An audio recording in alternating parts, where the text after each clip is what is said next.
The Gen 3 Coyote motor was introduced 6 years ago in the 2018 refreshed Mustang, and one of the beauties of this engineering marvel is the fact that it's only an E85 tune away from making some serious power.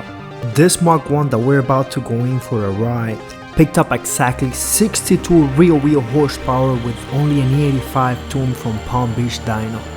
Okay, you are not seeing double. To the left is my stock 2023 Mach 1 that I picked up about a year ago, and to the right is my friend's E85 tune Mach 1 that made, are you ready? 464 rear-wheel horsepower in Florida's hot and humid air.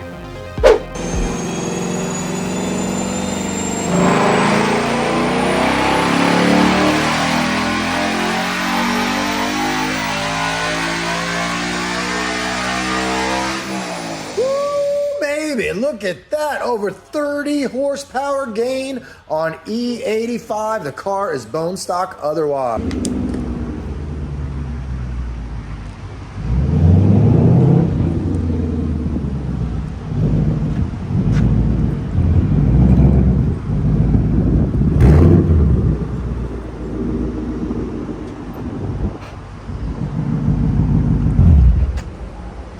This car is completely bone stock, and the only thing that it has, well, it's a 21. This is a 21, this is 23, this is mine.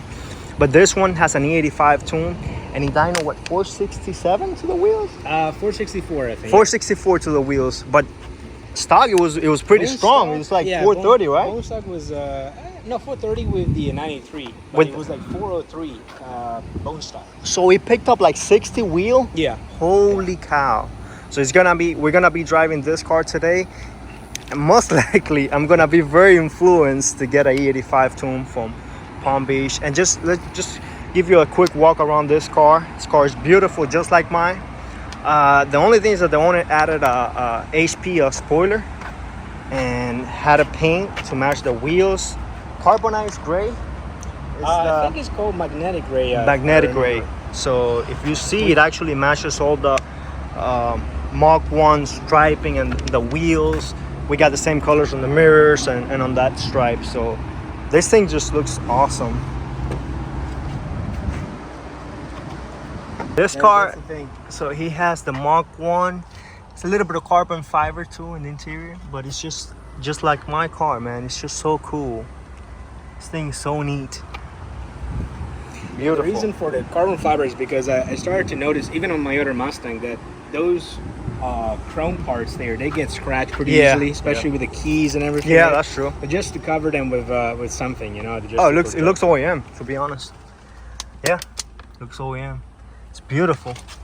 Beautiful. We are in the Jet Fighter Gray Mach 1. First time driving a Mach 1 on E85, so it should be exciting, man. Thank you, brother. Thank you. I appreciate it for letting me drive your car. I'm gonna insert a clip of your car on the dyno. Really impressive power. Now this car only has an H-pipe, right? Yeah, H-pipe, correct. H-pipe, and yeah, so my car is bone stock, so I'll be able to tell you the difference and if it's actually worth it to do this. You know, this one got it from Palm Beach. I know the thing that I've noticed, only 139 miles to empty.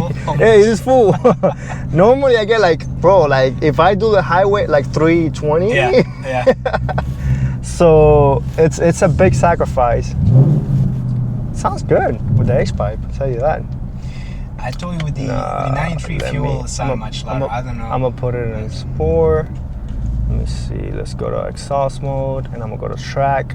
All right. So we put it on track because I want to be able to hear it different. Yeah, I think it's a little bit. Yeah, it's a little bit louder. Yeah, you can notice. You could tell the difference as soon as you. Now the Coyote is a motor that you gotta rev it out in order to feel the the power. Yeah. So you got kilometers down there. Yeah. Because from your country, you do Cuba too, by the way. I mean, I'm so used to miles right now, but we go from Right, kilometers right. how fast I'm going. Yeah. No, I'm used to miles. I'm not used to kilometers. But when you put it on on the cruise control, actually, it follows the kilometers when you have that. Oh, really? So, yeah, so if you try to set on 35. Yeah, kilometers is always like crazy to me because it's so much faster. Yeah, yeah.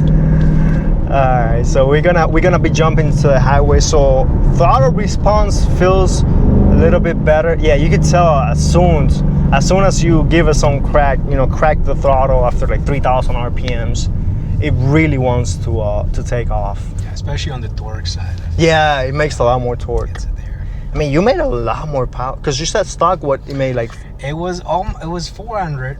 Of course, Ford says it's 480 because this. Yeah, but we're talking about wheel horsepower. The wheels, yeah. On the stock was about 400, and then with the 93 tune was 430 something. That's really good power for just 93. It is. But just by changing the whole computer system, because I feel like Ford has been restricting a lot of these vehicles. Oh here. yeah. Might be for emissions or something, or absolutely. But they leave a lot on the table. They do, yeah. But it idles just like stock. Yeah. I mean, it feels like a stock car. It does actually, in my opinion, it does idle a bit rougher than the stock one. Than the stock one? Okay. Just probably like 100 RPM or so. You can feel it when it's very, very hot outside. Right. And that's the thing that bothers me a little bit because. Okay, so the idle is a little bit different. It's a bit rougher. Might be, of course, because of the octane difference. Right.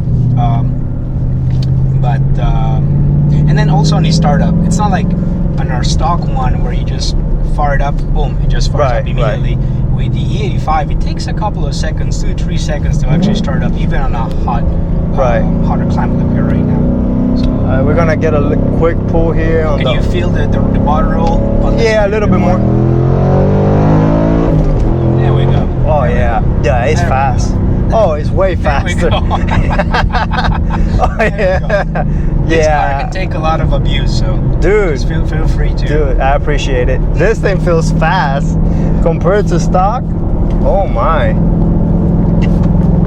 Yeah, you can notice the torque. Let me get away from this truck. I don't like following trucks. That's how you get rock chips. Exactly. Yeah. That's how you get rock chips.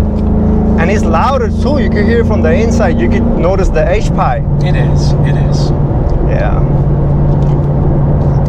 Yeah, on the highway, I think it's a little bit. We're talking about suspension because we're talking about off camera. We're talking about suspension. He drove my car, let him drive him with the Steeda springs. If you guys haven't seen that video, you could go ahead and check him out. I'm talking about the future. In the future, they're gonna see this video. Yeah. That video is gonna be out already. It's not out yet. So yeah, let me just get out. 30 to 40% decrease in fuel economy. Try it out little bit of the first gear. Okay, we're clear, no cops. There we go. Boom. Nice. Yeah. Nice. And you see, with this transmission, you can do. Oh yeah, you can do that all day. That was so much. Oh man, that was so much fun. You know. If that was awesome. 82, it would have been like. Yeah, exploded.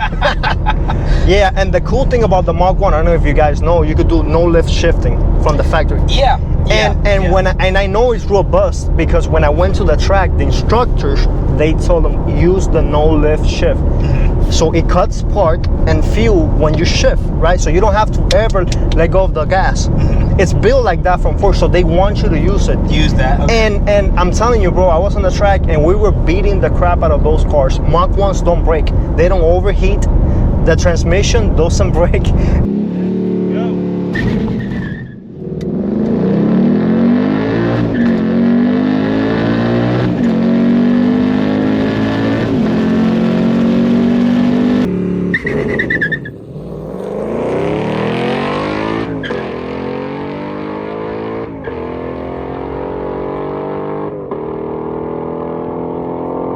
It's awesome, man. It's just, I mean, obviously these are new cars, right? But man, the power difference is, they're reliable, they're fun. I mean, this thing could hang with a modified Shelby E2350. Oh, well. I'm telling you, for a fact, I know it.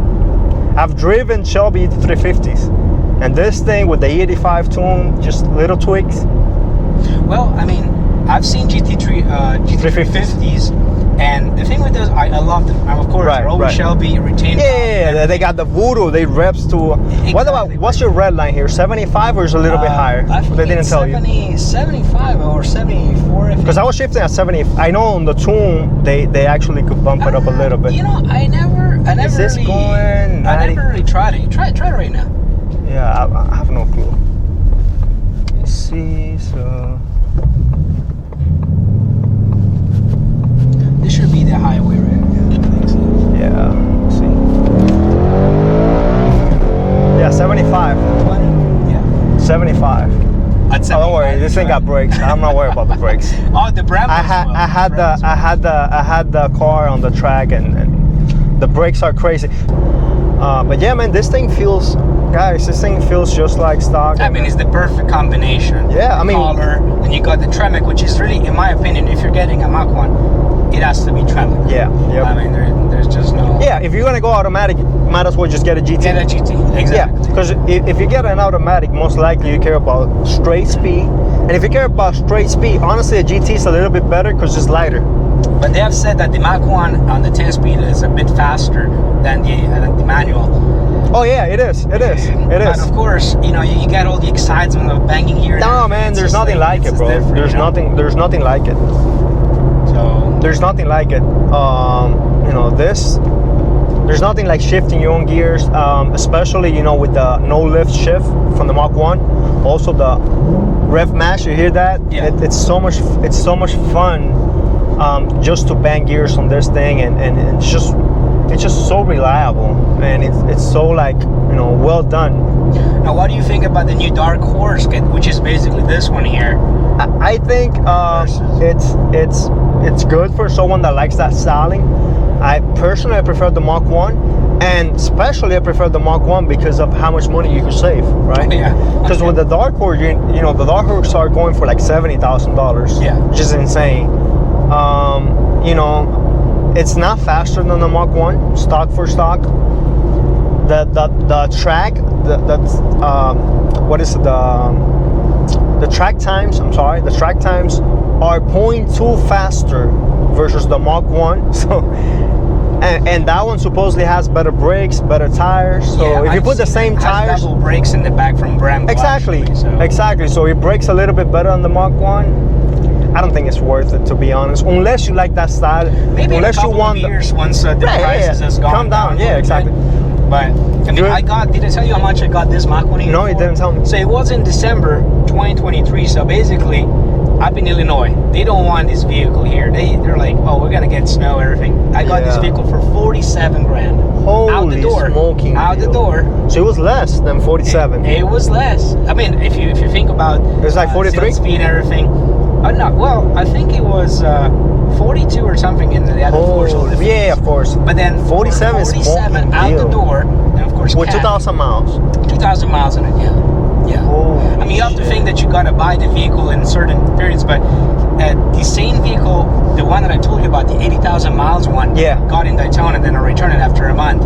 At 80,000 miles, and I think was 54, 55 or something, and it was. I mean, of course, here in Florida, they sell them like crazy. of Right, course. right, right. But up north, I had to drive it all the way down 2,000 miles. Dude, it's on the highway. worth it. It was worth it. I mean, And it it's was, fun. very, It's very nice, it's a good car to drive. I mean, Alright guys, so there you have it. So I think it's totally worth it, to be honest. That E85 tune, this thing feels like a beast. Just like you heard me say, I think it is worth doing the change because of the power gains, but there are a few negatives as well. First, your fuel range will decrease by 50% when the car is full. That means that your MPGs will suffer a lot. This is bad if you drive your car every day for obvious reasons. Another negative is that you might void your factory warranty by tuning your car. That being said, Coyotes are very reliable motors, and I think that if you keep your car NA, you should be alright. That's all I got for you today. Please let me know if you have a Mustang or another vehicle with an E85 tune, and if you would recommend tuning your car on E85. Alright guys, thanks for watching.